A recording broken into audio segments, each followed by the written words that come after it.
கர்த்தருடைய பரிசுத்த நாமத்திற்கு மகிமை உண்டாவதாக.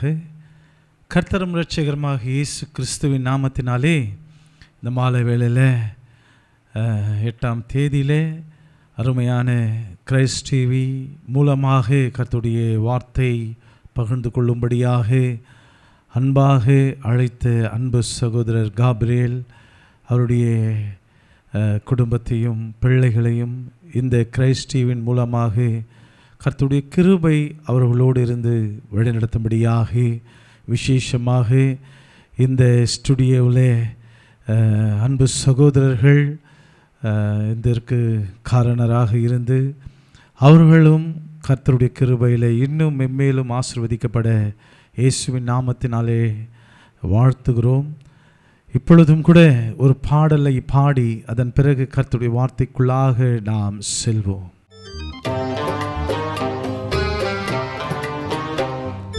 உம்மை பிரிந்து வாழ முடியாதையா இசையா இசையா, உம்மை பிரிந்து வாழ முடியாதையா இசையா இசையா.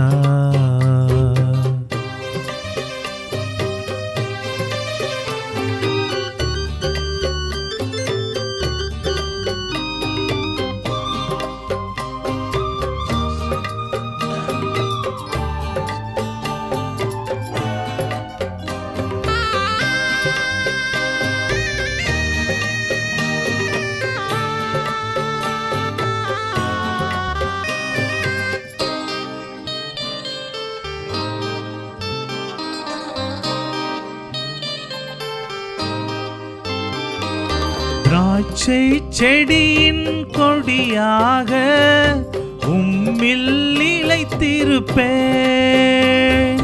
திராட்சை செடியின் கொடியாக உம்மில் நிலைத்திருப்பேன். மிகுந்த கனி கொடுப்பேன், மிகுந்த கனி கொடுப்பேன். உம் சீடனாயிருப்பேன், நானும் சீடனாயிருப்பேன். உம்மை பிரிந்து வாழ முடியாதையா இசையா இசையா.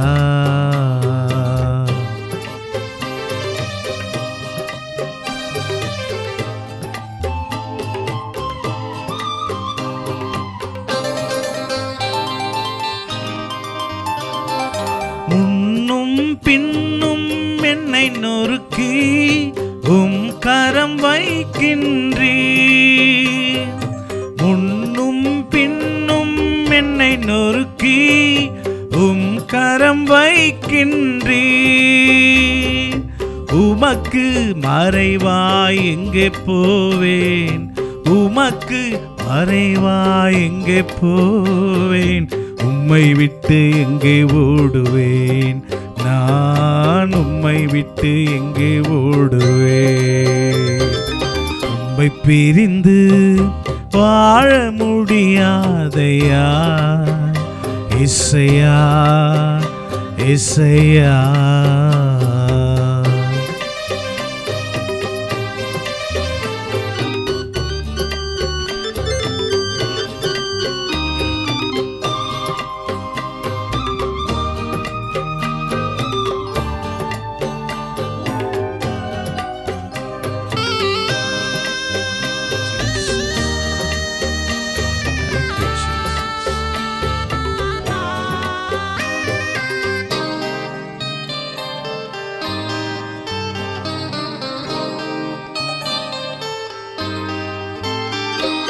பகைவர்கள் 1000 பேசட்டுமே, பயந்து போக மாட்டேன். பகைவர்கள் 1000 பேசட்டுமே, பயந்து போக மாட்டேன். துன்பங்கள் 1000 சூழ்ந்தாலும், துன்பங்கள் 1000 சூழ்ந்தாலும் சோர்ந்து போக மாட்டேன், நான் சோர்ந்து போக மாட்டேன். உம்மை பிரிந்து வாழ முடியாதையா இசையா இசையா. உம்மை பிரிந்து வாழ முடியாதையா இசையா இசையா இசையா இசையா. நன்றி தகப்பனே, உம்மை துதிக்கிறோம், ஸ்தோத்தரிக்கிறோம். உம்மை பிரிந்து நாங்கள் வாழ முடியாத ஆண்டவரே, இந்த நாளிலும் கூட அருமையான ஆண்டவரே, கிரைஸ்ட் டிவியின் மூலமாக, அன்பின் சகோதரர்கள் மூலமாக உம்முடைய அன்பின் அழைப்பை ஆண்டவரே அடியானுக்கு நீர் கொடுத்த உம்முடைய கிருபைக்காக நன்றி. இந்த நாளிலே உம்முடைய வார்த்தை அனுப்பி நீர் மகிமைப்படும், நீர் பெருக வேண்டும். நானும் உம்முடைய பாதத்தில் சிறுகும்படி உம்முடைய சமூகத்தில் அடியானை ஒப்பு கொடுக்கிறேன். இயேசு கிறிஸ்துவின் மூலம் செபிக்கிறேன் அன்பின் பரலோக பிதாவே, ஆமேன் ஆமேன். கர்த்தருக்குள் எனக்கு அன்பான பிரியமானவர்களே, இந்த நாளிலே கர்த்தருடைய வார்த்தை லூக்கா எழுதின சுவிசேஷம் 15ஆம் அதிகாரத்தை நாம் பார்க்கும் பொழுது, இந்த 15ஆம் அதிகாரத்திலே ஒரு அழகான சத்தியத்தை ஆண்டவராகிய இயேசு ஊமைகளாக விளக்கியிருக்கிறார். எனக்கு அன்பான பிரியமானவர்களே, இந்த சத்தியத்தின் மூலமாக நம்முடைய வாழ்க்கையில் நமக்கு பிரயோஜனமான சத்தியத்தையும் இதில் நாம் புரிந்து கொள்ளும்படியாக ஆண்டவராகிய இயேசு இந்த சத்தியத்தின் மூலமாக நம்மிடத்தில் பேச விரும்புகிறார். பாருங்க, இயேசு கிறிஸ்துவின் கிருபைகளை குறித்து பரிசேயரும் வேத பாரகரும் முறுமுறுக்கிறார்கள். ஏன் அவர்கள் முறுமுறுக்கிறார்கள் என்று சொன்னால், ஆண்டவராகிய இயேசுவை அவர்கள் சிறிய ஒரு பார்வையாக பார்க்கிறார்கள். பாருங்க, அவர்கள் எவ்வளவுதான் முறுமுறுத்தாலும் ஆண்டவராகிய இயேசு அவர்கள் மேல் அன்பாக இருக்கிறார். இயேசு கிறிஸ்து அவர்களை ஏற்றுக்கொண்டு அவர்களோடு போஜனம் பண்ணுகிறார். இவர்களுக்கும் இயேசு தமது கிருபைகளை காண்பிப்பதற்காக வேத பாரகரும் பரிசேயரும் அவர் மீது முறுமுறுக்கிறார்கள். இந்த சம்பவத்தை பயன்படுத்தி இயேசு கிறிஸ்து தமது கிருபையை இந்த அதிகாரத்தில் 3 ஊமைகளாக விளக்கியிருக்கிறார். பாருங்க, தேவன் பாவிகளுடைய மரணத்திலும் அழிவிலும் பிரியமாக அவர் இருக்கவில்லை என்று வேதம் சொல்லுகிறது. அவர்கள் மனம் திரும்பி தம்முடைய சமூகத்திற்கு மறுபடியும் வருவதினாலே தேவன் பிரியப்படுகிறவராக இருக்கிறார். பழைய ஏற்பாட்டிலே நாம் வாசிக்கும் பொழுது, புதிய ஏற்பாட்டிலே நாம் வாசிக்கும் பொழுது தேவனுடைய விருப்பம் என்ன என்பது நமக்கு தேவனுடைய கிருபையினாலே நமக்கு வெளிப்படுத்தியிருக்கிறார். தேவனுடைய விருப்பமாக இருக்கிற காரியங்கள் நாம் நம்முடைய வாழ்க்கையிலே நாம் செய்யும் பொழுது ஆண்டவர் விரும்புகிறவராக இருக்கிறார். நாம் பார்க்கும் பொழுது இந்த அதிகாரத்தில் அதற்கு முன்பாக 2 காரியங்கள் நாம் பார்க்க முடியும். ஒன்று, 100 ஆடுகளை வனாந்திரத்தில் மேய்த்து கொண்டிருக்கும் பொழுது ஒரு ஆடு காணாமல் போய்விட்டது. அந்த ஆட்டை தேடி கண்டுபிடித்து தன்னுடைய சிநேகிதரையும் தன்னுடைய அயலார் வீட்டுக்காரரையும் கூப்பிட்டு சந்தோஷப்பட்டு விருந்து வைக்கிறார். அதே போல வெள்ளிக்காசை குறித்து நாம் பார்க்கும் பொழுது அந்த வெள்ளிக்காசு தொலைந்து போனது. அந்த வெள்ளிக்காசை அந்த ஸ்திரீ கண்டுபிடித்து தன்னுடைய சிநேகிதர்களையும் அயலார் வீட்டுக்காரர்களையும் அழைத்து சந்தோஷமாய் விருந்து வைக்கிறதை நாம் பார்க்கிறோம். என கண்பான பிரியமானவர்களே, 11ஆம் வசனம், அதாவது லூக்கா எழுதின சுவிசேஷம் 15ஆம் அதிகாரம் 11ஆம் வசனத்தை நாம் பார்க்கும் பொழுது பாருங்க, நான் வாசிக்கிறேன். பின்னும் அவர் சொன்னது, ஒரு மனுஷனுக்கு 2 குமார்கள் இருந்தார்கள். அவர்களில் இளையவன் தகப்பனை நோக்கி, தகப்பனே, ஆஸ்தியில் எனக்கு வரும் பங்கை எனக்கு தர வேண்டும் என்றான். அந்தபடி அவன் அவர்களுக்கு தன் ஆஸ்தியை பங்கிட்டு கொடுத்தான். சில நாளைக்கு பின்பு இளைய மகன் எல்லாவற்றையும் சேர்த்து கொண்டு தூர தேசத்திற்கு புறப்பட்டு போய் அங்கே துர்மார்க்கமாய் ஜீவனம் பண்ணி தன் ஆஸ்தியை அழித்து போட்டான். எல்லாவற்றையும் அவன் செலவழித்த பின்பு அந்த தேசத்திலே கொடிய பஞ்சம் உண்டாயிற்று. அப்பொழுது அவன் குறைவுபட தொடங்கினான். அந்த தேசத்து குடிகளில் ஒருவனிடத்தில் போய் ஒட்டி கொண்டான். அந்த தேசத்தின் குடியன் அவனை தன் வயல்களில் பன்றிகளை மேய்க்கும்படி அனுப்பினான். அப்பொழுது பன்றிகள் தின்றுகிற தவிட்டினாலே தன் வயிற்றை நிரப்ப ஆசையாயிருந்தான். ஒருவனும் அதை அவனுக்கு கொடுக்கவில்லை. அவனுக்கு புத்தி தெளிந்த பொழுது, அல்லேலூயா. எனக்கு அன்பான பிரியமானவர்களே, இந்த சத்தியத்தின் மூலமாக நான் பார்க்கும் பொழுது பாருங்க, இயேசு கிறிஸ்து சொன்ன 2 மனுஷருக்கு ஒரு ஊமைகளாக சொல்லுகிற காரியத்தை நாம் இந்த 11ஆம் வசனத்திலிருந்து 32ஆம் வசனம் வரையிலும் நாம் இந்த சத்தியத்தில் பார்க்கும் பொழுது ஒரு அழகான சத்தியம் அடங்கியிருக்கிறது. இயேசு கிறிஸ்து கெட்ட குமாரனை பற்றியும் அவனுடைய அன்பான தகப்பனை பற்றியும் இந்த ஊமையினாலே விளக்கி கூறுகிறார். தேவனுடைய அன்பை விளக்குவதே இந்த ஊமையின் நோக்கமாக இருக்கிறது. சுவிசேஷத்தின் மூலமாக தேவனுடைய கிருபையின் ஐஸ்வர்யத்தின் அனைத்து ஜனங்களுக்கும் கொடுக்கப்படுகிறது.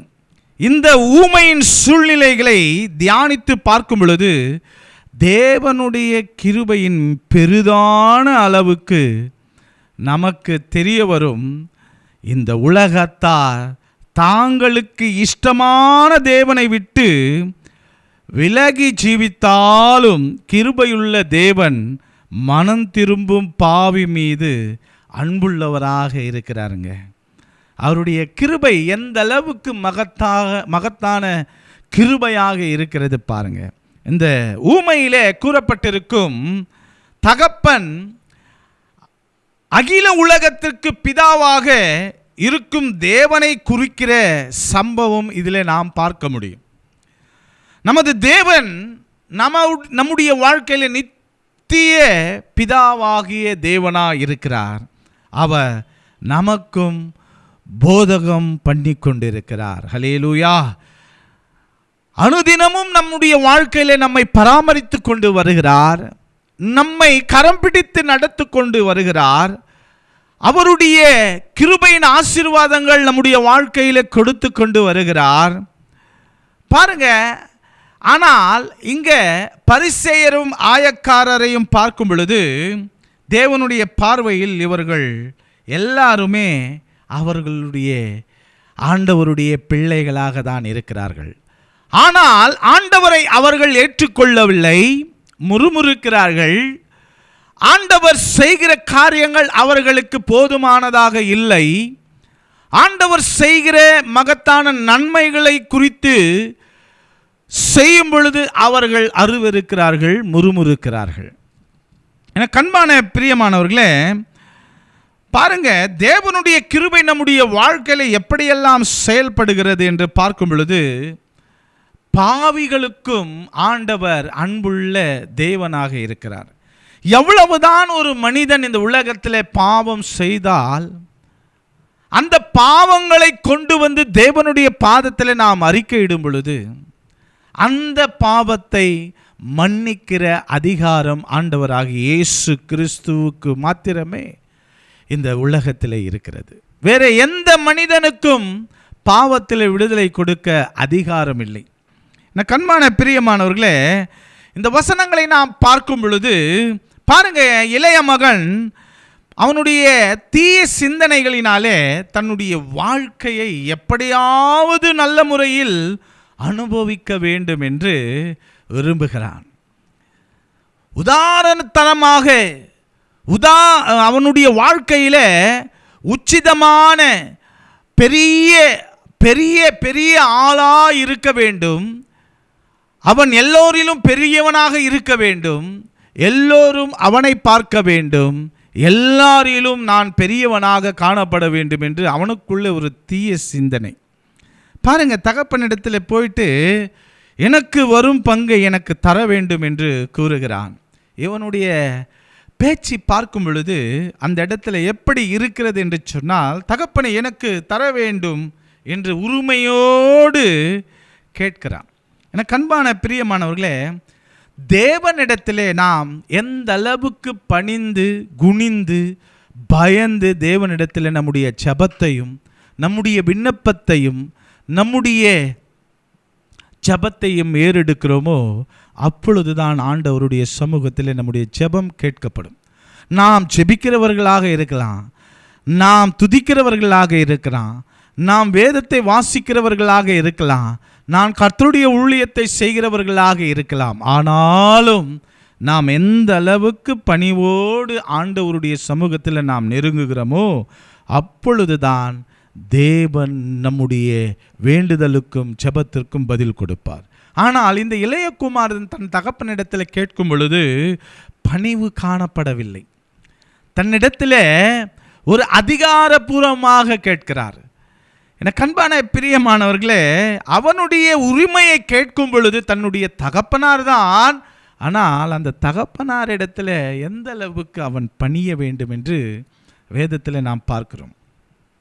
எனக்கு அன்பான பிரியமானவர்களே, பாருங்க, இந்த இடத்துல வசனம் சொல்லுகிறது, 12ஆம் வசனத்தில் நாம் பார்க்கும் பொழுது, அவர்களில் இளையவன் தகப்பனை நோக்கி, ஏன்னா ஒரு மனுஷனுக்கு 2 குமாரர்கள் இருந்தார்கள், அதில் இளையவன் தகப்பனை நோக்கி ஆஸ்தியில் எனக்கு வரும் பங்கை எனக்கு தர வேண்டும் என்றான். அந்தபடி அவன் அவர்களுக்கோ தன் ஆஸ்தியை பங்கிட்டு கொடுத்தான். பாருங்க, மிகுந்த பணிவு அவனிடத்தில் இல்லை. ஆனால் அவனிடத்தில் இருக்கிற காரியங்களை நாம் பார்க்கும் பொழுது, பாவிகள் எப்போவுமே தங்களுடைய இஷ்டம் போலதான வாழ்க்கை வாழ பிரயாசப்படுவார்கள். தன்னுடைய வாழ்க்கை தன்னுடைய இஷ்டத்தின் பிரகாரமாக தான் ஜீவிக்க விரும்புகிறார்கள். ஆனால் தேவனிடத்திலிருந்து இவர்கள் விலகி போவது நிச்சயம். தேவனுடைய ஆளுகைக்குள்ளாக, அவருடைய பிரமாணங்களுக்குள்ளாக ஒரு சுபாவம் அவர்களுடைய வாழ்க்கையில் காணப்படாது. அது என்ன சுபாவம் என்று சொன்னால் தாழ்மை. இவர்களுடைய வாழ்க்கையில் கீழ்ப்படியாமை விரும்புவதில்லை. தேவனுடைய தெய்வீக ஆளுகைக்குள் இவர்கள் உட்பட ஜீவிக்கவே மாட்டார்கள். கீழ்ப்படியாமை இவர்களுடைய வாழ்க்கையில் மறுக்கப்படுகிறது. ஆனால் தங்களுடைய ஜீவத்திற்கு தாங்களே எஜமான்களாக தேவனாக இருக்க வேண்டும் என்று ஆசைப்படுவார்கள். இவர்களுக்கு தங்களுடைய சுய ஆசைகள், தீய சிந்தனைகள், மாம்சீக பெருமை போன்ற இப்படி அநேக காரியங்கள் நாம் சொல்லிக்கொண்டே போகலாம். நல்ல வழி என்பது அவர்களுடைய மனக்கண்களை பிசாசானவன் மூடி வைக்கிறான். அவனுடைய ஆசைகள் எல்லாவற்றையும் துர்மார்க்கமாக பிசாசானவன் கொண்டு செல்லுகிறான். பிசாசானவனுக்கு அவர்கள் நேரத்தை செலவழித்து பிசாசனுடைய கட்டளைகளுக்கு கீழ்ப்படுகிறார்கள். ஆனால் தேவனுடைய வார்த்தைக்கு கீழ்ப்படியாமையோ பணிவோ தாழ்மையோ அவர்களிடத்தில் காணப்படுவதில்லை.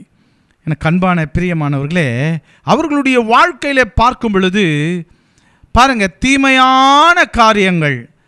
சங்கீதம் 1ஆம் அதிகாரத்தில் நாம் வாசிக்கும் பொழுது, துர்மார்க்கனுடைய ஆலோசனையில் நடவாமல், அவனுடைய வழியிலே நிற்காமல், கர்த்தருடைய வேதத்திலே இரவும் பகலும் தியானிக்கிற மனுஷன் பாக்கியவான் என்று வேதம் சொல்லுகிறது. அவன் நீர்க்கால்களின் ஓரமாய் நடப்பட்டு தன் காலத்தில் கனி கொடுக்கிற பிள்ளைகளாக இருக்கிறார்கள். ஆண்டவருக்கு தன் காலத்திலே கனி கொடுக்கிற பிள்ளைகளாக இருக்கும் பொழுது ஆண்டவர் அவர்களை பார்த்து பிரியப்படுகிறவராக இருக்கிறார். எனக்கு அன்பான பிரியமானவர்களே, 13ஆம் வசனத்தில் கூட நாம் பார்க்கும் பொழுது, சில நாளைக்கு பின்பு இளைய மகன் எல்லாவற்றையும் சேர்த்து கொண்டு தூர தேசத்திற்கு புறப்பட்டு போய்விட்டான். பாருங்க, தன் இஷ்டம் போல வாழ்ந்து விட்டான். துர்மார்க்கமாய் செலவு பண்ணிட்டான். ஜீவனம் பண்ணி தன் ஆஸ்தியை முற்றிலும் அழித்து போட்டான்.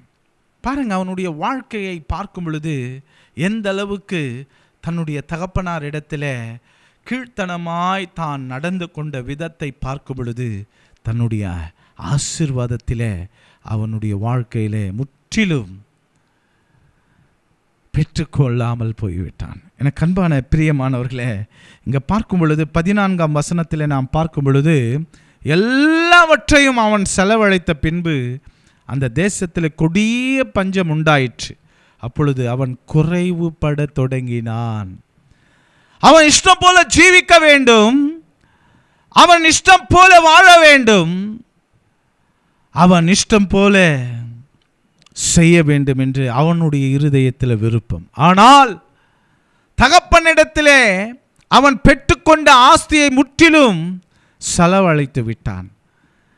அவன் வாழ்கிற அந்த தேசத்தில் ஆகாரம் குறைவுபட்டது. போதுமான ஆகாரம் அவனுக்கு இல்லை.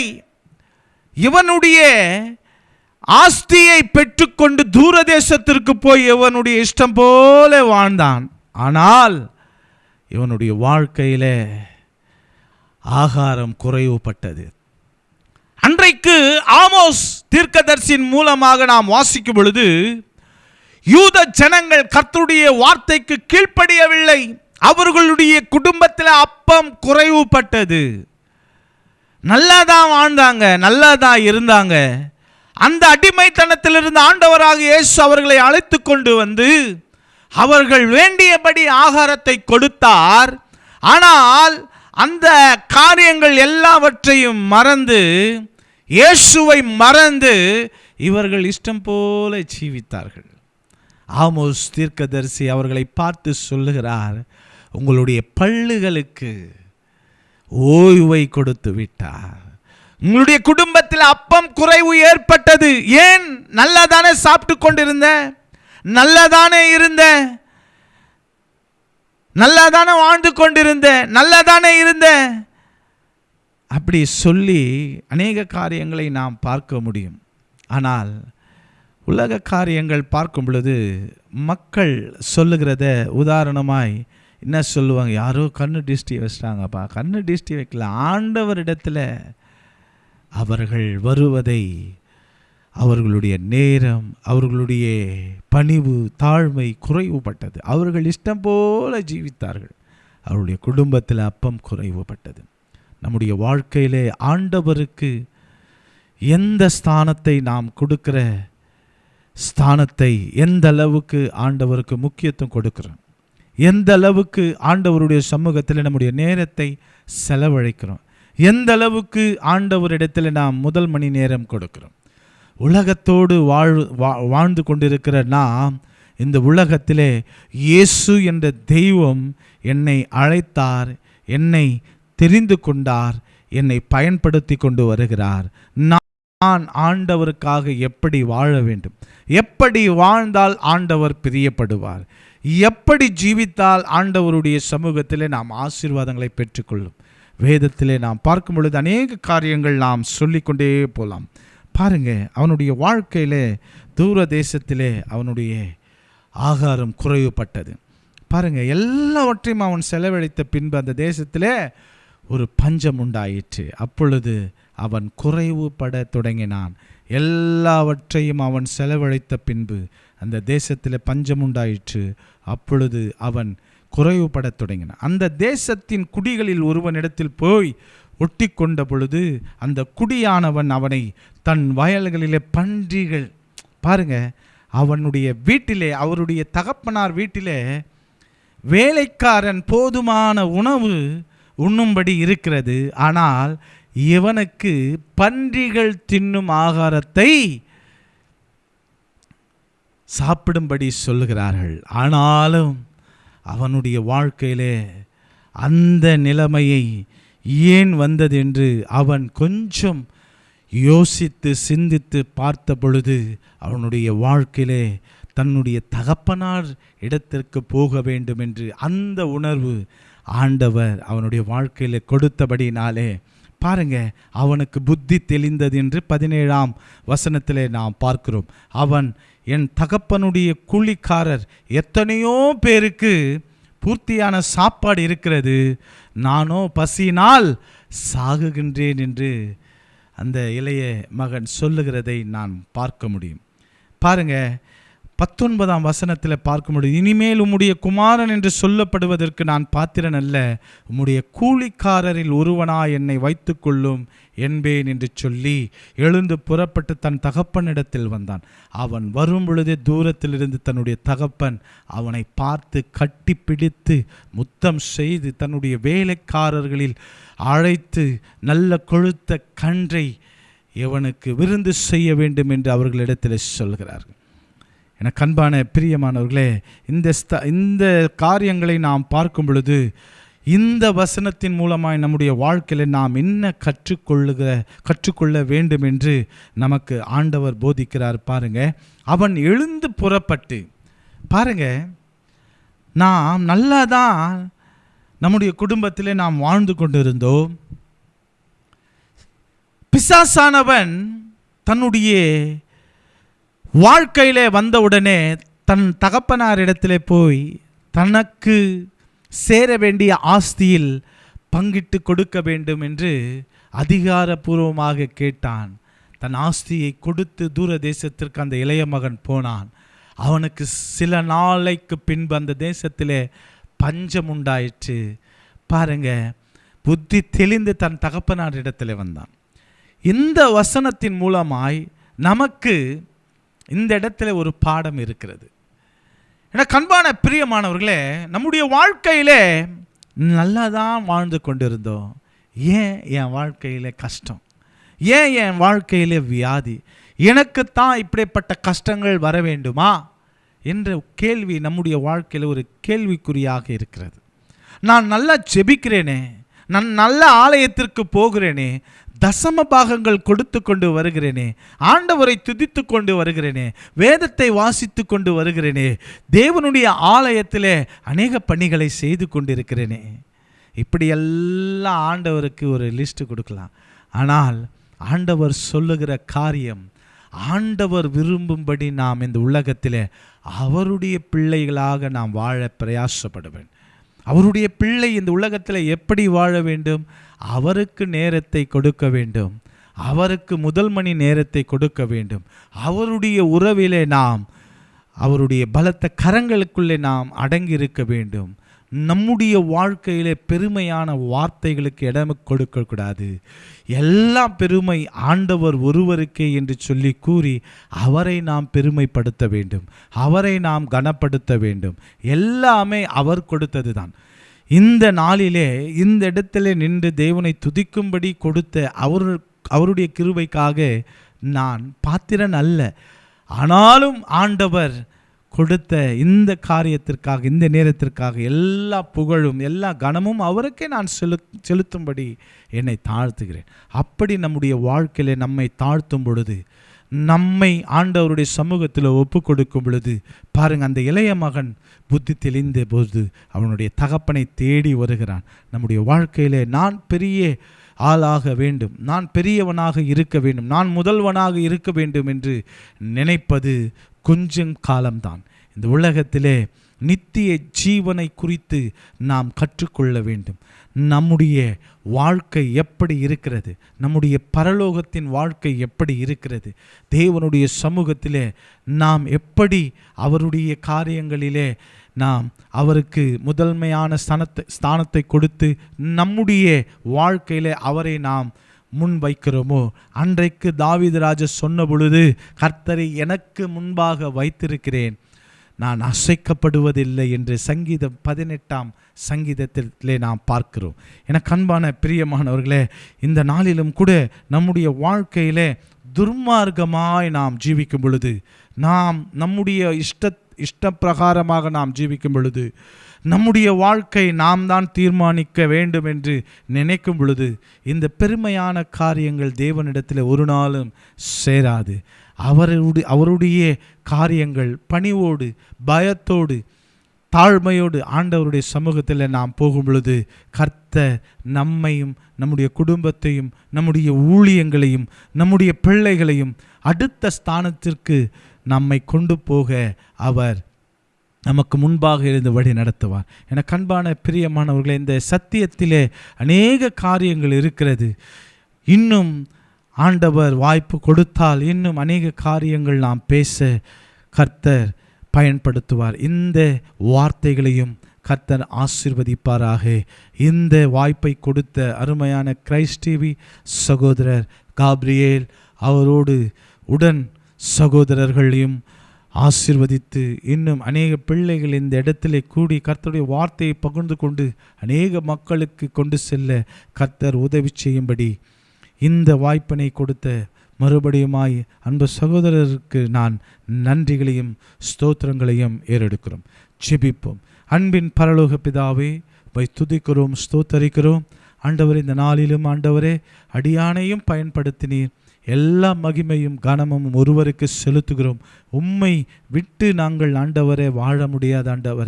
ஆண்டவரே பகைவர்கள் 1000 பேசட்டும். ஆண்டவரே, உம்முடைய பிள்ளையாய் எங்களை நீர் தேடி வந்தீர். நாங்கள் ஒரு நாளும் பயந்து போகாதபடி, உம்முடைய பிள்ளையாய் இந்த உலகத்தில் நாங்கள் ஜீவிக்கும்படி எங்களை பாதுகாத்து, உம்முடைய இரத்தை கோட்டைக்குள்ளே மறைத்து, உம்முடைய வேலி அடைத்து பாதுகாத்து எங்களையும் குடும்பங்களையும் ஆண்டவரே ஊழியங்களையும் கர்த்தர் நீர் ஆசீர்வதிங்க. இந்த கிரைஸ்ட் டிவியின் குடும்பத்தை நீர் ஆசீர்வதிங்க. ஒவ்வொருவரையும் பேர் பேராக ஆசீர்வதிங்க. அநேக தேவதாசர்கள் இங்கே கூடி கர்த்தருடைய வார்த்தையின் மூலமாய் பகிர்ந்து கொண்டு அநேகருக்கு பிரயோஜனமாய் இருக்க கர்த்தர் நீர் உதவிச்சு. இந்த வாய்ப்பினை கொடுத்த அன்பு சகோதரர்களுக்கு ஆண்டவரே நான் நன்றிகளையும் ஏறெடுக்கிறேன். துதி கனம் மகிமையும் எல்லாம் நமக்கு செலுத்துகிறோம். இயேசு கிறிஸ்துவின் மூலம் செபிக்கிறேன் அன்பின் பரலோக பிதாவே. ஆமேன், ஆமேன். Praise the Lord.